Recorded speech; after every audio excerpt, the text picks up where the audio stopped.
আজকে একটা রেসিপি বানিয়েছিলাম আমসত্ত্ব আর আমশি দিয়ে চাটনি বানিয়েছিলাম। কড়াইতে আগে তেল দিয়ে দিয়েছি, দিয়ে একটু কালো সর্ষে ফোড়ন দিয়েছি।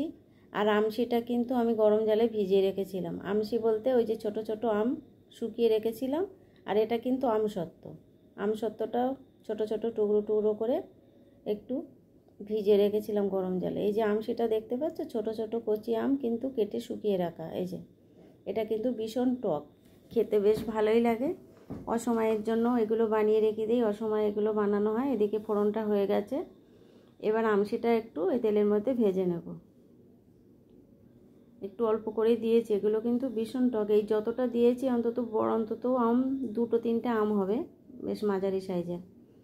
এবার এদিকে আমসত্ত্বটা তুলে দিয়ে একটু লবণ দিলাম। এখানে কিন্তু হলুদ দেব না, ভিজিয়ে রাখা যে আমসত্ত্বর জলটা ছিল সেটা দিয়ে দিয়েছি, দিয়ে বেশ একটু ভালো করে ফুটিয়ে নিয়েছি। হলুদ দেওয়ার দরকার নেই, এখানে এমনিতে একটু কালারটা কালো হয়ে যায় আমসত্ত্ব বা আমশি। এবার ভালো করে একটু জলটা শুকিয়ে গেছে।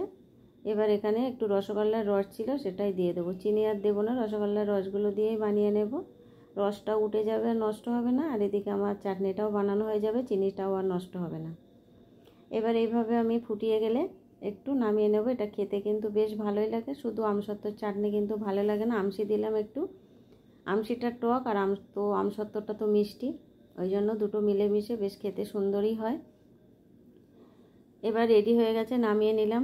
রেসিপিটি যদি ভালো লেগে থাকে কমেন্টে জানাবে, ভালো লাগলে লাইক কমেন্ট শেয়ার করে দেবে। দেখতে কালো হলে কি হয়, এর কিন্তু অনেক গুণ আছে। চাইলে এইভাবে বানিয়ে অসময়ে খেতে পারো।